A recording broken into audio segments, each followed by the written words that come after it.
And welcome to another recording of the marketing. Oh, I messed up. Sorry, my mistake. I don't know what's happened there. I do the universal signal when I mess up. Okay, here we go. Brilliant. And welcome to another recording of the Content Marketing Studio. We're back for another season to help you create better online content faster. Today, I have a very special guest who's going to show us why we should invest in ourselves so that we can invest in our businesses and look after our customers better. I am your host, Pascal Finton, and today I'm joined by the Clinic Director of Tailored Fit Physio, Vicky Smith. Vicky, welcome to the Content Marketing Studio. Thank you so much for having me. This is fabulous. So I always start this season with two questions. Where are you and how are you doing? So I am in my treatment room, which is in Langley Park, just outside Durham.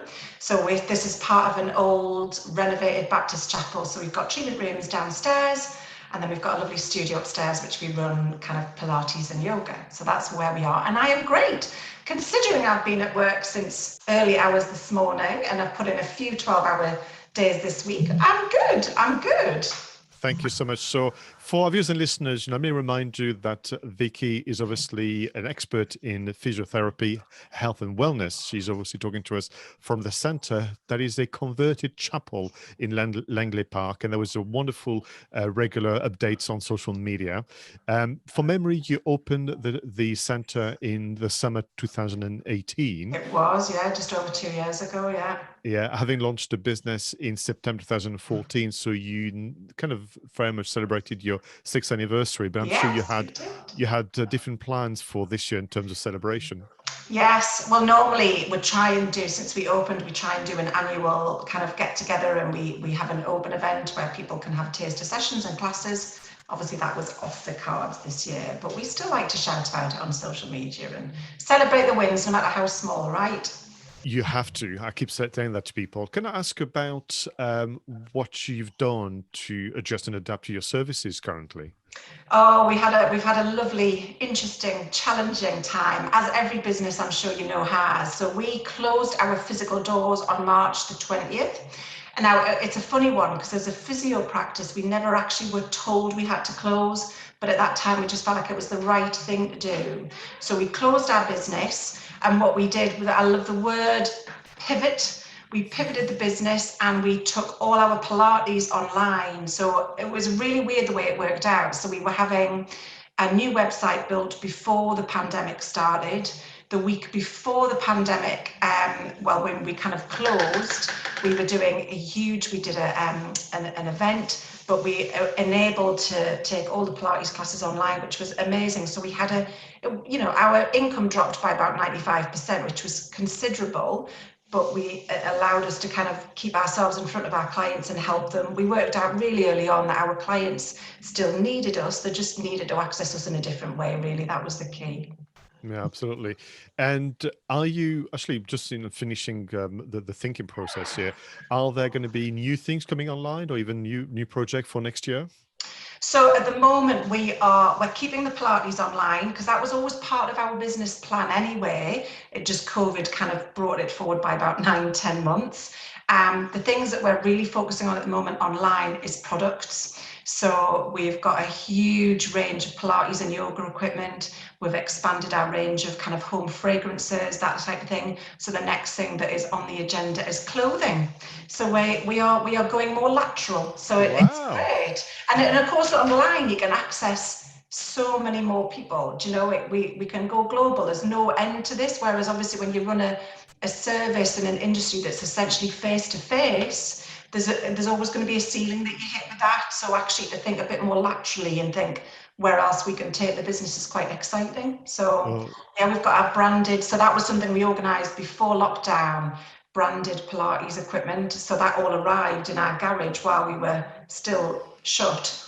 So we were like, we've got all this equipment. And ironically, having done them online, and now that we've restarted the classes here at the chapel, people have to bring their own equipment. So actually the sales that we didn't anticipate having have been really good because people have their, it's convenient. We're here.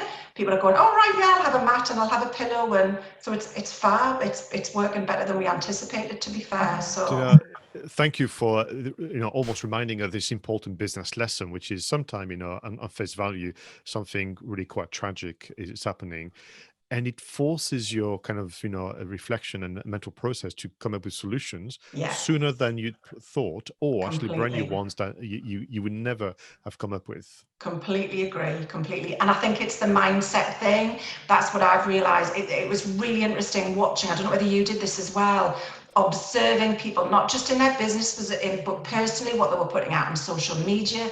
And there was so much negativity. So actually, I decided, so historically on social media, this was, and again, this was completely different to how we'd normally do.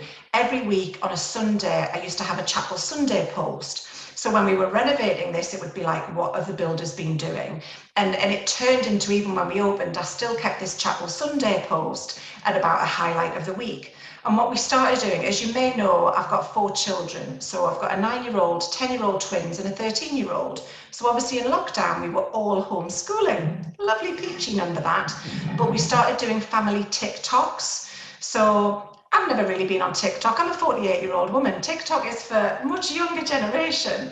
But it was about doing a daft video. So we did dancey ones, we did, glow in the dark things. And it was purely to give a bit of positivity, and it was not about sales, but it put ourselves in front of people, and actually it was really, really well received, to the point where we kept it going up to September, because people were like, oh, I'm really looking forward to your Chapel Sunday post. What daft things are you going to do this week?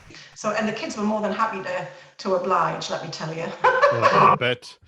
No So, bribery was required.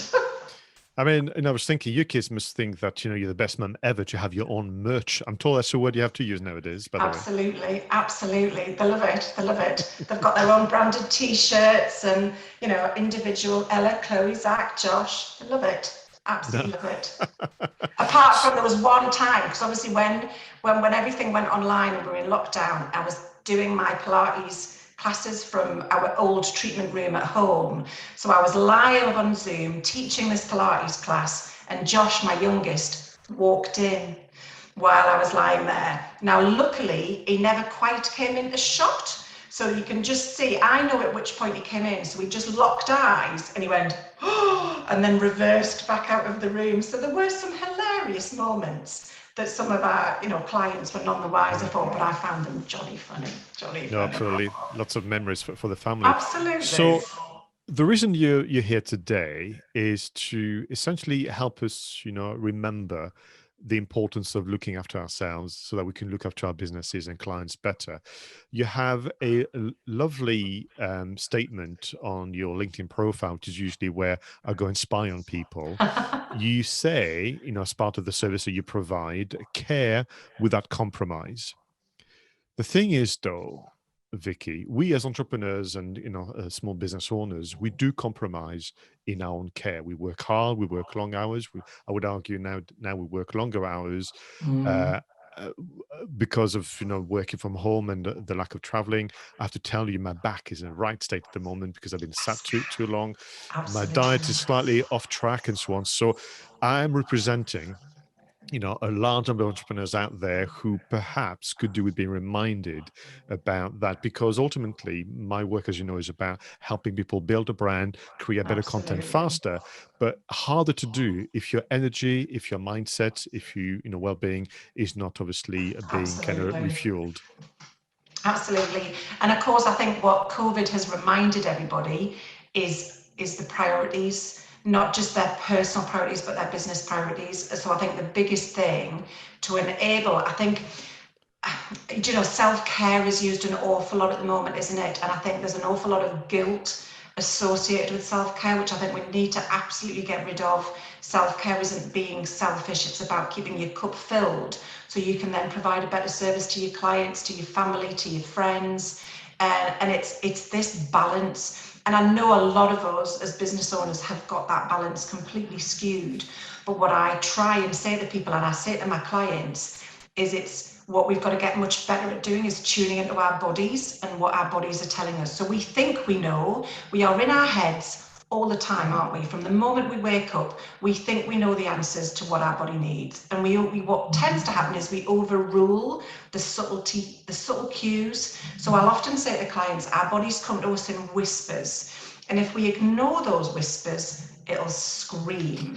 And that's, of course, when people start developing Pascal back pain or a cough and a cold, or that, what I'm seeing in my clients at the moment is this real, what we call chronic depletion.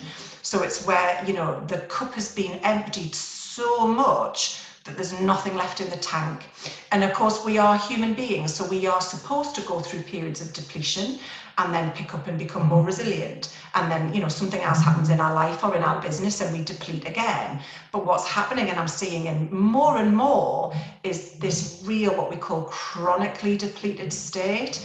And, through a global pandemic in there, and that's going to heighten anything anyway. But, it's listening. That's the biggest advice I can give your clients, is that listening to those little cues. And I love the image of, listen to whispers before they become screams. Absolutely. But it's almost as if, and I'm guilty of that, I take on this thing about soldier on, and just get No. through. We're such martyrs though, aren't we?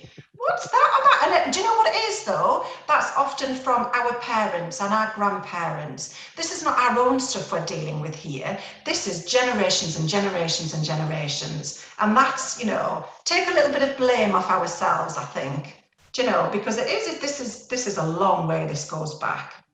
And what I know is that, this depletion is about essentially, kind of missing steps and starting to forego the very little elements. But actually, if you look back after a fortnight, after 2 months, or in our case, 6, 7 months of a form of restrictions, everything Absolutely. that we've now no longer doing, which are part of, filling the cup again, the list is getting a bit long. Yes, I know. And I think that's why, I don't know whether you've seen this over the last few weeks, the mood is much lower, because I think when it started in March, initially we were like, a couple of weeks, we'll be all right, we'll roll with this, we could, and then everything reopened. And then now the reality is, when people are now starting to talk about, actually we're looking at April, May time, and we're heading into colder weather, it's darker, there's all of those factors, you mentioned the C word, Christmas, people are already starting, so I think it's just heightening everything. It's really heightening everything for people. So what would be on your kind of list of things that really help, replenish energy and kind of take care of yourself? What would be on the list from morning to evening going to bed? So the first priority is sleep, making sure you get enough sleep, making sure you're hydrated. Now that's the thing that people don't do enough of. So I try my best to have between 2 and 3 liters of water a day. I don't hit it every day, but of course what tends to, again, and we'll come back to this overriding, you might feel thirsty, so people will have a cup of tea or a caffeinated drink or something that's got extra additives or some things that are going to actually not help. It'll give you that short hit of energy, but it'll not help. Nutrition, diet, and daylight, trying to get, people not sitting at their desks for 8 hours a day without a window. It's all the stuff that actually we know. Nothing of this is complicated. Fresh air, water, right nutrition, right amount of sleep, doing things in your day that fill you with joy, whether that's listening to music, having a boogie, making love. It's whatever's important to you, but you have to keep that balance. It's that 80-20 rule, isn't it? It's all about balance. And I know it's easier said than done. Of course. So just checking, how many times do you boogie per day? At least once, Pascal. Do you not? I do. I mean, sometimes there's a And track on the actually, I do a radio. lot of car boogieing in the car on the way to work. I do a lot of that. Yeah, well, I've been stuck at home. I mean, interestingly, I get monthly report from Google Maps because it tracks the location on my phone, and it's very depressing because all I get is a big one red dot in Walsingham where I live. Because normally I'm up and down the country, doing what I do. Of course. But so the boogieing now has to take place in the kitchen, no longer in the car for me. Oh, bless you. But just make sure you do. Get a playlist of your favorite things that you will always boogie to. And it without a doubt, or the other thing that I think is a big thing is laughter, humor. Is find a comedian or something that makes you laugh. and find it on YouTube, or, you know, just, it might feel a bit forced, but do you know what? It works a treat. It works a treat. It Laughter does. is I the mean, best medicine. I remember listening to the radio, and someone was saying that they've changed now, and they start the day not with the email, which is a big no-no, not with the news. It started with the comedians. So they go on YouTube or they put the TV on, and for half an hour to an hour, they just giggle, and that just Absolutely. sets the day. Absolutely. I think that's a great way to start, rather than waking up and thinking of, and again, I think it's again, coming back to that mindset, you know, is your cup half full or half empty? And I think what you tend to see is people who are naturally optimistic will find something positive, something funny, something upbeat, whereas those natural pessimists will be like, oh, but they, you know, so chivvy along, chivvy along. You That's sounded lots like, of chivying. just a moment ago, sounded like Sarah Millican there when you went, Oh, oh. don't a few people say that? I do have a hint of Sarah that comes out every now and again. You're not the first person to say that. Oh, that's good. I'll take that as a compliment. I'll take that any day. No, absolutely. What about essentially, moving around and moving more? I mean, I've been so static compared to, Yeah, the before pandemic. And what I absolutely. found, it's almost like going to be a private consultation, this, but what I found is that with this passing month, I've got less and less motivation to do anything about Yeah, it. yeah. So, and again, what I found that, so in the early stages of lockdown, I was putting an awful lot of videos out on social media about postural stuff and things that people could do if they were developing back pain, stretches. But again, because of course what people are doing is they're now working in a home environment that isn't set up ergonomically for home working. And I think we initially were happy to do it because we thought it was going to be a short-term thing. And of course, even Lloyd's have announced that their workers are going to be at home until April. So, you know, ideally, there's a few things that you can do. Make sure you change your position regularly. And I will often get people to set an alarm on their phone or an alert on the screen to beep at them at least once an hour. And every hour, you need to ideally get up and move around. And this is where the water intake can be helpful. Because if you've got a pint or two of water on your desk, even if you've got to get up to empty your bladder, it will get you moving. So that's a really key thing. Now, if you are in a position where you can invest in bits of kit for your home office, a standing desk is the absolute gold standard, purely because it means that sometimes you can be standing at your desk and sometimes you can be sitting. So I tend not to advocate standing the whole time, because what tends to happen is people shift their body weight and they go from one foot to another, which gives a little bit of a shift at the lower back. But it's just changing that spinal posture, which in turn affects your digestion. It's everything. Do you know, it's not just about musculoskeletal health and our system and our spines. It's respiratory, it's digestion. You know, if everybody's sitting like a sack of spuds, it's not a great place to be. For our international viewers and listeners, spuds are potatoes, just in case you wonder. Aye, that's a lovely Geordie phrase, a sack of spuds. Sack of spuds.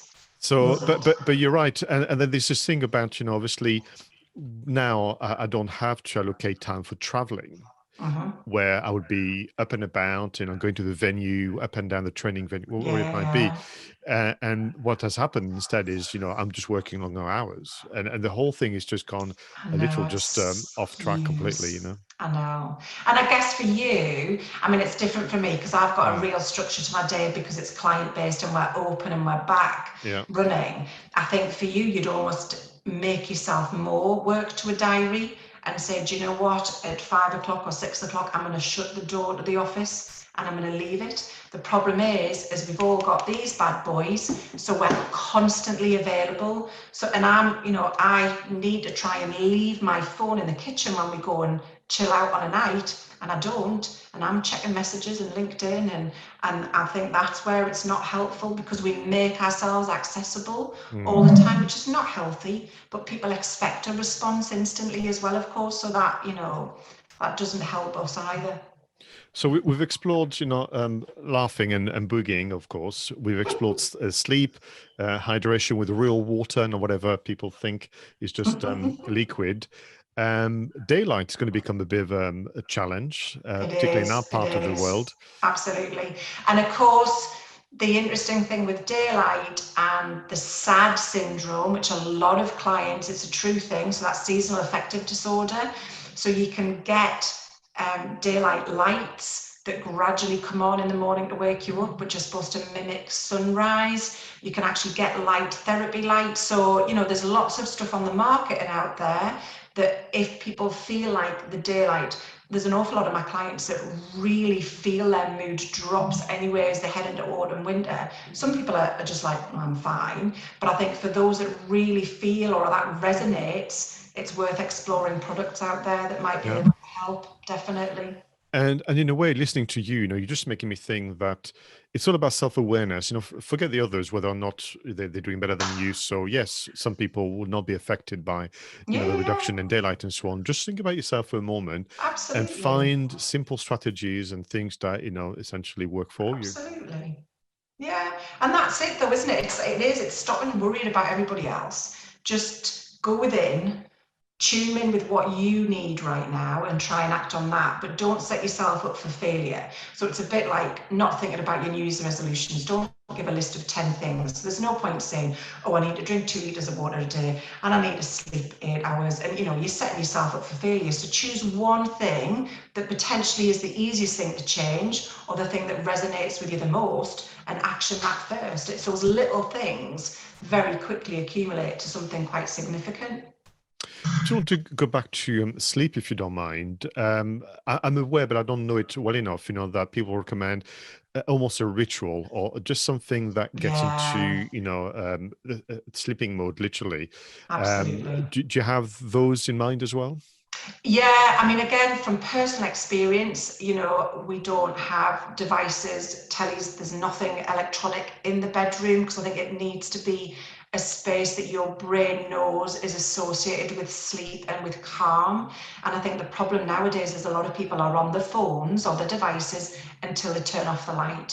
So what that doesn't allow the brain to do is to come down, if you like, from that. So it's going from a hyper stimulated, not just mentally but visually hyper stimulated state, and then expecting the brain just to go, right, sleep now. So you have to kind of set the scene. I mean, a lot of, again, not personally, but a lot of clients have, chamomile teas, so not having stimulating drinks an hour before bed. So it's setting that scene really, can be really important. So if people do struggle to sleep, it can be absolute key. Lavender based products can really help. Again, it's just calming that nervous system down to really try and facilitate a good night's sleep. Yeah, I mean, what I have found, I mean, my sleep was never great, but I find that I wake up a lot more than I used to. Okay. So I'm like literally 2, 3 hours. I wake up again thinking, "Oh, that's annoying," and I fall asleep again. But it's just Okay. that kind of regular thing. With lavender, I need an alternative because I can't stand lavender, and I'll tell you Oh, why, Vicky. really? Not when I was much younger, my mother used to put little bags of lavender Oh, in and in the the drawers. wardrobe, and when I used to go to school, people used to call me Lavender Boy. So Okay. I need an alternative from you. Oh, we're really getting into the nitty gritty now, aren't we, Pascal? Okay, I'm going to see you in a completely different light now. There probably are, I'm not a kind of an aromatherapy expert. There will be similar essential oil-based products. I'm not a massive fan of lavender, but I know it's an absolute pearler to facilitate sleep. So I'll tell you what I'll do. Bear with, I'll jot it down and get All back to you right. on that one. Excellent. Well, and I shall let my viewers and listeners know what you Yeah, came up with do, there later do. on. I love it. I'll not call you Lavender Boy, honestly. That's good. All right. You've shared it now. Well, this is what it's all about, sharing and caring for each other. So I wanted to ask you, going back to posture and obviously being too static, whether there are some form of stretching or form of different body position that would help a lot. Absolutely, absolutely. So if you want me to talk you through a really simple one that you can do at your desk. So the problem often is, think about when we get tired or when you get engrossed into the screen, most of us tend to drop into what I would call a C-shaped posture. So the easiest way to come out of that position is imagine somebody's grabbed hold of the middle of your sternum, so in the middle of your chest, and they've just lifted you up and forwards. And as soon as you lift from here, the shoulders go back, the chin tucks back in, and you end up in that lovely, it's what we call like an S shape of your spine. That's the most neutral and the most balanced position of your spine. And quite frankly, that's one of the easiest things you can do. Hold that position for 10-15 seconds and then relax a bit. Do you know, it's the simplest of things. Think about the position. Often people end up in what I call funky chicken posture.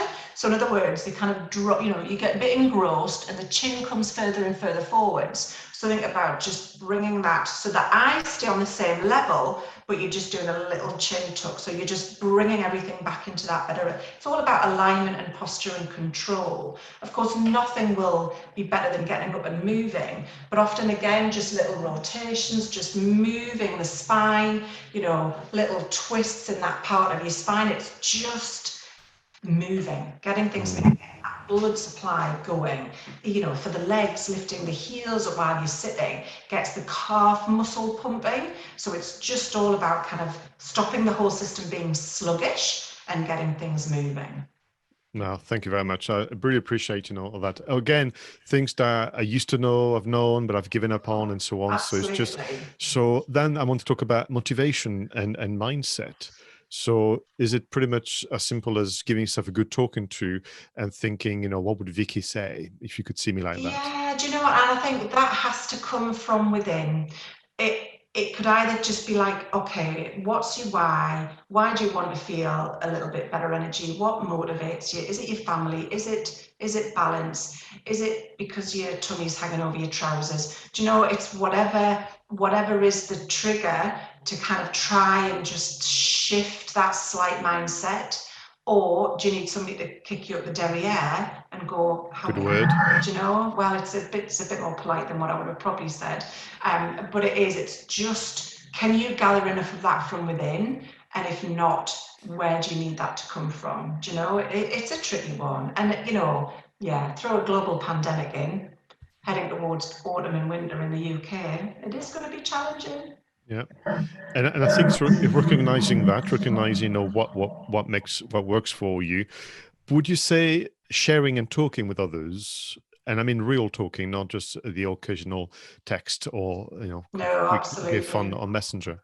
Yeah, definitely. And I think it's trying to connect and share stuff with people who you know will listen or who care about you. It's, yeah, I mean, you know, we're going to start touching on mental health, but that lack of human connection is massive for a lot of people. So I'm lucky I'm living in the house with a husband and 4 children, and I'm a hugger, and I'm very physical, I'm very tactile, so that I'm kind of, that's fulfilling my need for chatting. And obviously I'm chatting to clients all day, but I worry more about people that were either struggling with their mental health before this or who are living on their own. I've had clients over the last week cry when I'm treating them because of that empathetic touch, and that saddens me, but it also makes me feel very grateful that I'm in a position that I'm in the role that I'm in, to actually help that client. You know, and I think we're not even at the tip of the iceberg with this, Pascal, in my opinion.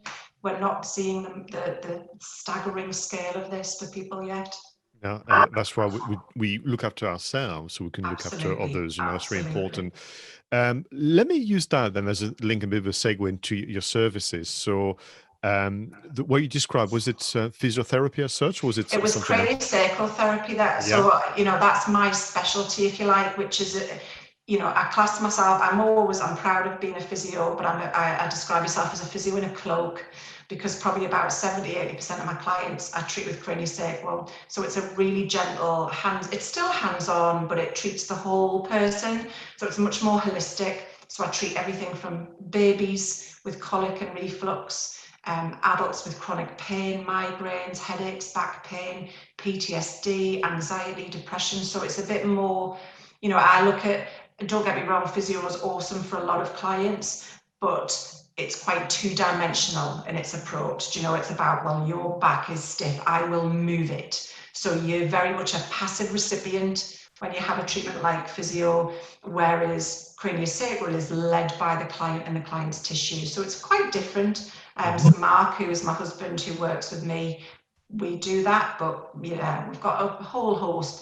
There's 14 people that work under this under our roof. So we've got a huge range of treatments and services, but craniosacral is quite a passionate part of what I am and who I'm about. No, I can sense that, thank you very much. So when we obviously, I think we met before you went for the chapel renovation Yes, project. we did indeed. And I remember, thinking, oh, of course, anything for an easy life. So was it because the building, you just fell in love with it, or was it actually something you wanted to do and you thought, why not this building?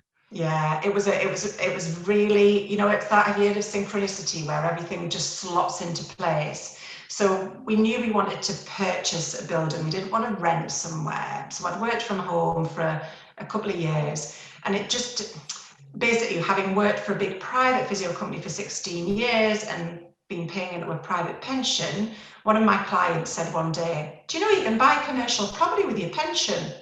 Can you? I didn't know that. You don't know what you don't know, do you? Mm. So basically, I put my pension into a SIP, which is self-invested personal pension for those that didn't know, and we started looking for premises. So I didn't really know Langley Park. It's a beautiful little village. We found a property round the corner to the chapel, and it was quite a complicated thing, but it was all going well. And a week before we were due to exchange, the fella decided he didn't want to sell anymore.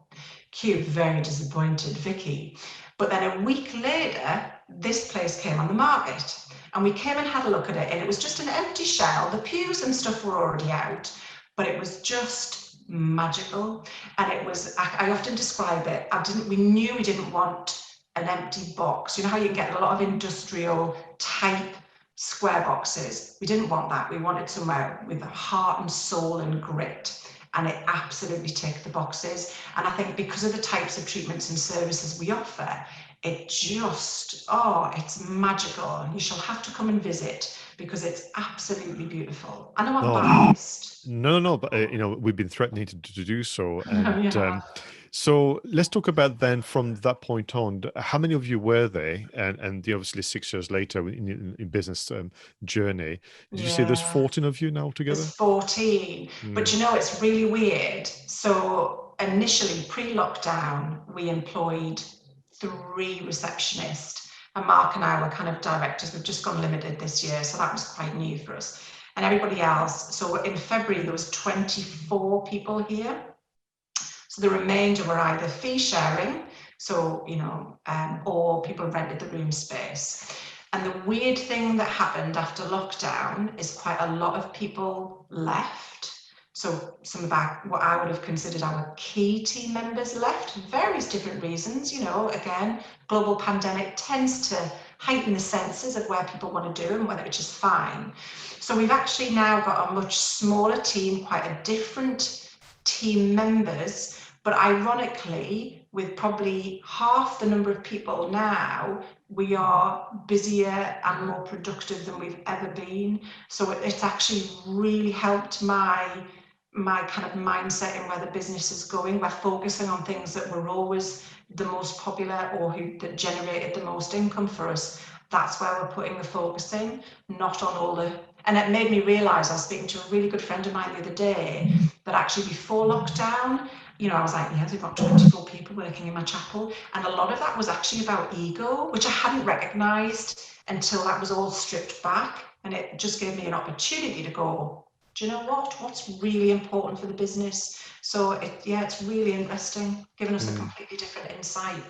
You would, and I think in terms of the growth of the number of bodies in a business, I recognize that sometimes it's just a signal that we must be moving in the right direction. Yeah, So yeah, I wouldn't say it's necessarily ego. It's just the signals that we adopt to go, well, things must be going okay because the number is yeah, growing. And then you're right, we yeah. have to sometimes rethink that. I wanted to ask you about marketing. I hope you don't mind, but I can't help it. No, This is do. my passion, and what I liked about you from the get-go is you don't mind experimenting. I mean, frankly, if you could take on a renovation of a chapel as a project, you're not going to be particularly worried about trying things out. So Absolutely. where are you, all those years later with the marketing of your services, and what are you looking forward to in the future? Do you know, it's really interesting you ask that because when I look back to what I did 6 years ago, it's completely different. So I hardly shared my own content 6 years ago. I would share a lot of stuff that I thought was interesting and I thought my clients quite like. And I was really unsure of what to share. I didn't think people would be interested in what I had to say. And oh my word, now I struggle to think, oh, steady on, you've already posted twice today, do you know? And I mix it up. It's not all about sales and pushing products and services. It's being really authentic. It's being consistent. So I might have specific themes. So for example, on Facebook on a Tuesday, I have a Team Talk Tuesday where I focus on a key member of staff or the team and focus on their products or services. You know, we have Thoughtful Thursday where I do a quote that's quite meaningful or pertinent, but I really mix it up, and I probably do 600% more live videos than I've done before. I was never, you can know me, I was not shy, but it was still that I'm putting myself out there, what will people think, and now, do you know, I just go, do you know what, if people don't like it, they can turn it off, and the feedback I get is just phenomenal. So that's the driver for me. If I hear all the right noise, then I'll keep doing it, do you know? And I'm much more prevalent. So Facebook is still where most of our clients hang out. There's a lot more on Instagram, which is fabulous because I love doing that side of it, and I'm building that up nicely. And, you know, and of course we still use the newsletters, and, you know, so we're pushing content out on lots of different ways, really. So, but it's so different to what it used to be like, which is great. And I mean, could I suggest that it's so different, but so much more enjoyable? Thank you. Hurrah. You know, I mean, like, and I think that's what it's the pleasure of the evolution for all of us. You know, so at the beginning, it's weird, a bit mechanical, Yes, a bit, we're absolutely. not Quite sure. clunky. Yeah, and then eventually you start to go, I don't like that, so I'll stop doing it. But I like that, but I'll do more of it. And you're right, you have to be in tune with your audience, and you kind of go, well, that's interesting because I'm having a blast. They are enjoying it too. Let's carry on. Absolutely. The weird thing is sometimes it gets slightly odd though. So occasionally I'll get a new client who'll come in and they'll go, oh, it's so nice to meet you in person. And I'm like, thank you, I think. But you know, again, I think this is the interesting thing with clients, and you'll know this. Clients research you and they follow you. And I've had clients that might have followed the Facebook page, seen every video I've done, read every blog I've done, but they hadn't been a client. They haven't paid for anything that I've done until maybe 2 years down the line. But they could tell me my business journey. It's really interesting. It's interesting. I mean, I still find it very odd when someone would come well, nowadays a Zoom call mostly, not an event, and they would tell me back about an article, video, or that I've wrote at some, and there's always it's incredibly flattering, but also it's kind of thinking, oh my goodness, I mean, you must have better things to do with your time, but thank you, you know. Absolutely. But you know, but that's what people do. And I think gone are the days where people would have just looked in the yellow pages, which we don't get now, and just gone, Physio, that'll do. Do you know, they research. Oh And goodness, I think yeah. that's fabulous. I really like it when people do that, because they come armed with all this knowledge, not just about who they want to see and what service they want. They are come armed with questions, and a lot of people are intimidated by that. I welcome that. Absolutely welcome it. I think that's fabulous. And what I love about, you know, what we can do nowadays are small businesses, larger ones, but I think small businesses are getting it right more often than bigger ones in terms of engaging the audience, because we have no choice but to be ourselves, frankly. We can't Absolutely. fabricate, you know, personas and logos and identities. Is that by the time someone gets in touch with you, they've decided that they wanted you because Absolutely. of the content they've consumed, and you know, Completely agree. and this almost auto selection is Yes. great for us because we don't have to then spend all that time trying to get into the conversion mode of Exactly. the relationship. Absolutely. Yeah, I completely agree. Yeah, that's almost, if anything, what I find by the time people actually come into the chapel, they're so invested in tailored for physio by the time they come in. It's almost like, right, so I've seen you for physio. What else do you do? Oh, you do Pilates. I'll come to your Pilates. Oh, you sell weed diffusers. I'll have one of them as well. And honestly, and they're, of course, our ideal clients, aren't they? As opposed to somebody who comes in for half an hour massage and then you never see them again. Do you know, it's so I much prefer to invest in that client and nurture them rather than being really het up about generating all of these new clients. Do you know, it's It's really interesting evolving it. Yeah, I mean, I keep saying to all my customers, your clients want to be part of your success story, Absolutely. and to be able to go online and kind of see your passion and think, well, I want a taste of that for Yeah. real. And you're either compliment is always, someone, oh, I'm so pleased that I finally get to meet you. Yeah, You know, absolutely. so listen, I've got a bit of a, I want to do a deal with you. I want to do a trade-off. If I were to vastly improve, my sleeping and my posture by following your advice, will you consider relaunching your podcast? Yes, it's on my list. That's an easy one. Duh. Yes, absolutely. And do you know what? It's like anything else. It's the time.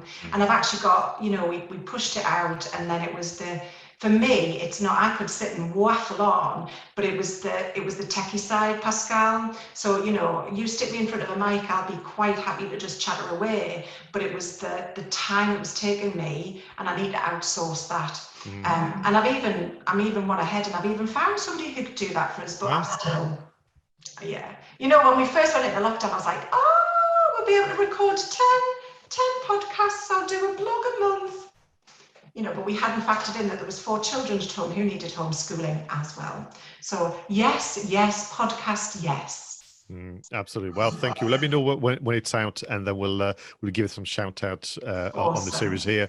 So before we say goodbye, I would like you to take part in a fun quiz. Awesome. But just before that, one last question. And it's all around this idea of potentially, feeling better by yourself when everything around you is just, So, would you suggest that we're better off, watching one of your dances on TikTok than listening to the news? Oh, easy answer. Yes. Yes. Less news, more hilarity, please. Yes. Definitely. Definitely. I mean, because you shared obviously with us that you're doing this as a family. And I mean, normally, most kids would keep away from, being with their parents on the socials, but this is Yeah. not what's happening with the family. No, they are so invested, and of course they've been invested right from the get-go. So they've helped pull panels off the chapel.